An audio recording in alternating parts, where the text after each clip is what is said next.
MRPS రాష్ట్ర committee పిలుపులో భాగంగా సూర్యాపేట జిల్లా నేరేడు చెర్ల మండల కేంద్రంలో ఎంఆర్పీఎస్ నిరవధిక నిరసన దీక్షలో ఎంఆర్పీఎస్ టౌన్ అధ్యక్షుడు నందమూరి పున్నాక అధ్యక్షతన జరగగా ఎంఆర్పీఎస్ సీనియర్ రాష్ట్ర కమిటీ సభ్యులు ఎంచమూరి మల్లయ్య మాదిగ ఎంఎస్పీ జిల్లా నాయకులు చంద్రయ్య మాదిగలు ప్రారంభించారు। ఈ కార్యక్రమం డప్పు కళామండలి అధ్యక్షులు దోరెపల్లి వెంకటేశ్వర్లు మాదిగ, కల్లూరు గ్రామ మాజీ సర్పంచ్ నాగరాజు, ఎంఆర్పీఎస్ టౌన్ ఉపాధ్యక్షులు వెంచమూరు వెంకన్న, ఎంఆర్పీఎస్ టౌన్ కార్యదర్శి ఇంజమూరు శంకర్, ఎంఆర్పీఎస్ మాజీ మండల అధ్యక్షుడు వడ్లమూడి ఉపేందర్, ఎంఆర్పీఎస్ సీనియర్ నాయకులు గాదె నాగరాజు, వివిధ గ్రామ శాఖల అధ్యక్షులు దర్శించర్ల గ్రామ శాఖ అధ్యక్షులు మెడతపల్లి శ్రీను కార్యక్రమాన్ని ప్రారంభించిన వారిలో ఎంఆర్పీఎస్ టౌన్ సీనియర్ నాయకులు నందిపాటి మట్టయ్య, మేడి శేఖర్, ఒగ్గు లింకయ్య, బర్రిగల సైదులు తదితరులు పాల్గొన్నారు।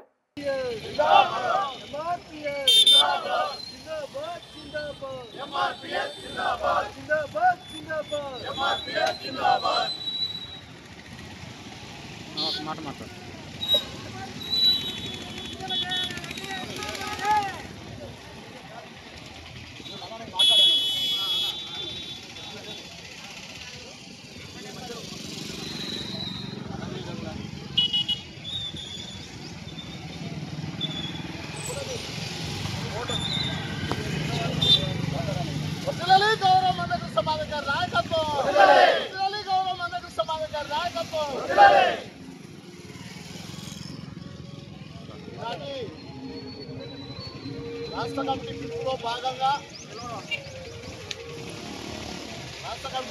భాగంగా ఈరోజు నేరేడు చెర్ల మండల కేంద్రంలో నిరవధిక నిరాహార దీక్షలు ప్రారంభించడం జరిగింది। ఈ దీక్ష కార్యక్రమాన్ని ఎంఆర్పీఎస్ రాష్ట్ర కమిటీ సభ్యులు ఎస్సీ ఏబిసిడి వర్గీకరణకు చట్టబద్ధత కల్పించాలి అనే డిమాండ్తో అదే సమయంలో చట్టబద్ధత కల్పిస్తూ గ్రూప్ 1, గ్రూప్ 2, గ్రూప్ 3 అన్ని ఉద్యోగ నియామకాలు ఎస్సీ వర్గీకరణకు చట్టబద్ధత అయ్యేంత వరకు ఏ ఉద్యోగాలైనా ప్రభుత్వం నిలుపుదల చేయాలనే ప్రధాన డిమాండ్ తోటి ఈరోజు రాష్ట్ర కమిటీ పిలుపులో భాగంగా ఇక్కడ నేరేడు చెర్ల మండల కేంద్రంలో నిర్వహించడం జరుగుతుంది।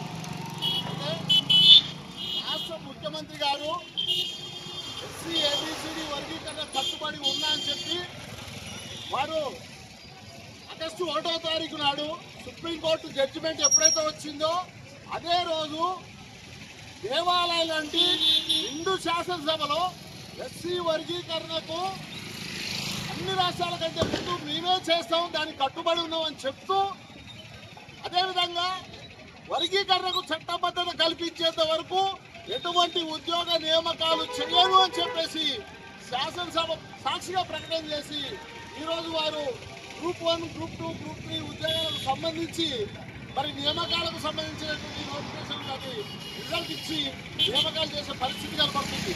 అంతకుముందు డిఎస్సి నిర్వహించి 11,000 చిల్లర పోస్టుల్ని ఫుల్ఫిల్ చేయడం జరిగింది। అంటే ఈ రకంగా ఆర్థిక జాతికి మిగతా ఎస్సీలోని 58 కులాలకు నష్టం జరుగుతున్నది కాబట్టి గౌరవ మందకృష్ణ మాదిగ గారి నాయకత్వాన ఈ రోజున మరి 9వ తారీఖు నుంచి నిరవధిక దీక్షలు నిర్వహించడం జరుగుతుంది।